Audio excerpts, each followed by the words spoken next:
Welcome to Marriage and Relationship Today with Judith Daniel Imagoro. Today I'll be talking on keys to bring out the best in your spouse. And this teaching is going to be in 3 parts. So we're going to be taking the first part today. And if you happen to be listening to the first part, you can get the other parts through my Facebook or my YouTube account. There is a popular saying that what will be, will be. And this statement might be responsible for a lot of life failure. It is not what will be that will be. It is what we make be that be. I believe in miracles. I've seen a lot of miracles in my life. But I want you to know that God has given us the ability to make miracles happen. So meaning that if you deliberately work at anything, then a miracle will come out of it. And marriage and relationship is not an exception to this. Good marriage takes deliberate work, and good relationship also take deliberate work. Relationships don't fail by chance. Also, relationships don't succeed by chance. It takes hard work. Meaning that you have to make some sacrifices. It means that you have to be deliberate about some things. It means that you have to be conscious of what you do and what you say. It takes hard work. The word of God says, a slothful hand maketh poor. So people who are lazy also end up with poor relationships. So I'm going to be sharing some secret with you on how to bring out the best out of your spouse. Number 1, believe the best in your spouse. The art of believing have a way of taking your attention or drawing to you the things that you're believing for. So if you are believing the best and hoping for the best in your relationship, that's what will come to you. Because that's what you're hoping for, that's what you're believing for. And always remember, the first thing that brought you and your spouse together is love. Sometimes even the things that people are complaining about in their relationship is not born out of wrong intentions. Some of them are out of right intention. Always keep that in your mind, that when things happen between you and your spouse, it's not always because they hate you or they want to do you wrong. It may appear to you that way, but that might not be their intention. I remember I spoke with a couple that was married for 30 years, and they were sharing with me the challenges they had in the early stage of their marriage. And the wife said the husband was cheating at a point, and that makes her to just keep nagging him. You know, there was never peace in that home. And that's not because she hated him, but it was because she actually loved him. So the husband told me that one day it was so much that he had to move out of the house because he was looking for peace. But while he was by himself one day, he thought to himself that this woman is not nagging me because she hates me. She actually wants me to herself. He told me that that thought was what made him to return back home and stop what he was doing that was not healthy for that family. So sometimes what your spouse does is not born out of hatred, but love. And the way to bring out the best in your spouse is to love like God loves. When God loves, He hopes for the best. He expects the best. He thinks of the best. He's always hopeful. Your spouse may have behaved in a certain way in the past that you hate, but don't always carry that mindset. Oh, he's at it again. Oh, she's at it again. No, you have to always believe in the best. And when you keep hoping and loving that way, and that's what you will see. Always believe the best in your spouse. Also, the best way to do that is to begin to thank God for the fruit of the Spirit. What do I mean? Begin to thank God for the things that you hope for. I remember I was counseling a couple about 2 years ago, and in one of the sections, I told them, write down the qualities that you want in your spouse. And the next time we were talking, I made them read out their desires. And the husband read it to her hearing, and the wife read it to his hearing. And I told them, go back and begin to thank God for those qualities. So begin to like, Lord, I thank you for the gift of the Spirit. I thank you for the spirit of joy you've given my spouse. I thank you for the spirit of peace. They may be troublesome right now, but begin to thank God for the peace that you expect. That's hoping for the best. I thank you for the spirit of meekness. I thank you for the wise spirit that you've given my spouse. I thank you for the gift of this, for the gift of that. Everything that you want. I thank you for the gift of generosity that you've given my spouse. I thank you for the ability for him to speak wisely. Everything you desire, begin to thank God for it. You know what I've noticed? There is nothing you thank God for that can depreciate.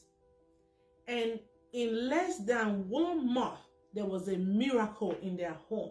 It was so dramatic. It was a huge miracle. Both of them came back and like, wow, there is so much peace in our home. There is so much, everything we desire for, we are beginning to see. Why? Because they took time to work out that miracle in their home. When I just got married, there were some things that I was desiring in my marriage that was not there as at that time. And I could remember I had a conversation with God, and I heard God told me clearly, I am the best matchmaker in the world. Because before I got married, I had asked God, and he told me yes. So when I was seeing things that I would have loved in my marriage, I went back to him and he said, I am the best matchmaker in the world. And he laid in my heart to begin to thank him for everything that I want in my marriage. So as I begin to thank God for those things, one after the other, gradually, I started seeing the things that I desire. And today, my family is burning for Jesus, and everything that I wanted is now my reality. And because of that experience, all the people that have taught the secret, I have seen it work for them, and it will work for you too. Write down those qualities that you want in your spouse and begin to thank God for those qualities day after day, and soon it will become your reality. Secret number 2, refill your spouse's emotional bank. Learn to take every day as a fresh day. Yesterday affirmation is only a foundation for today. It's not enough for today. Just like you ate yesterday and your body just needs food today. That's how our emotions are too. You affirmed your spouse yesterday, and you have to do that today. Every day, look for a love word for your spouse. Some people have stopped affirming their spouse altogether. And when you ask them, they say, oh, she knows I love her. No, you have to tell her every day. Let your spouse know that you still feel the same way for them. Tell them, though we disagree, I love you. It is not a hard thing to do. It's simple, and you will see the miracle in your home. Just telling her how much you love her, telling him how handsome he is, telling him how hardworking he is, how a faithful husband he is, how you so admire her, how he is the best husband the world can produce, and you will see the miracle in your home. I remember what a certain man shared with me. Though what he's doing is so wrong, but I learned something from him. He told me, if they show my wife the video clip of my intimate moment with other women, she will swear it's not me. Then I was concerned. I said, why is that? He said, because the energy you get is what you give. So when he's with other women, he's so romantic, he pays so much attention, there is so much energy, and he doesn't do it at home. And I was asking him why. He said, because my wife does not give me such energy. So it is what you give that you get. Why am I sharing this with you? If you start affirming your spouse every day, that's the same thing they will do to you. It is what you give that you get back. So if you sow the seed of love, if you sow the words of affirmation, the words of love, the words of appreciation, that's what your spouse will give back to you. So your spouse emotional bank need refilling every day. Secret number 3, commitment. Commitment is a decision you make to yourself to be committed to a cause. There is nothing that can succeed without commitment. Anything you're not committed to will die. It's only a matter of time. You have to learn to be committed to your marriage or your relationship. You have to deliberately say to yourself, no matter what happened, my marriage will not fail. Anything you're committed to, you put your all in it. You make sure it works. And commitment comes with sacrifice.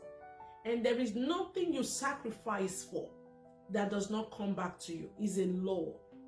The law of sacrifice says anything you sacrifice, it comes back to you in many more folds. For instance, Jesus Christ came thousands of years ago to sacrifice himself for us. Till tomorrow, he's still reaping reward.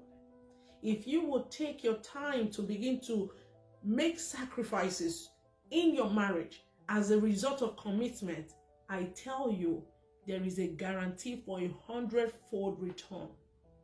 Because that is how the law of sacrifice works. Be committed to your marriage. I remember sharing an experience of a woman that I counseled. As at the time I was talking to her, she had a very troubled home. But she made a commitment to stick to her marriage. She told me, he said, no matter what happened, I don't want to leave my husband. He said, my mother was divorced. My grandmother was divorced. And I know what I went through as a child. I do not want to put my children through what I went through. So because of that, I am committed to make my marriage work. That's how she found me. Commitment made her to begin to search people that she could talk to that can help her marriage out. After several years, she's still together with her husband and is a whole lot better than it was when they started. Commitment is one of the best ways to bring out the best out of your spouse. Out of commitment, it speaks. It has a language, and people are able to notice when you're committed. So any spouse you're committed to, you do not lose. Thank you for listening. God bless.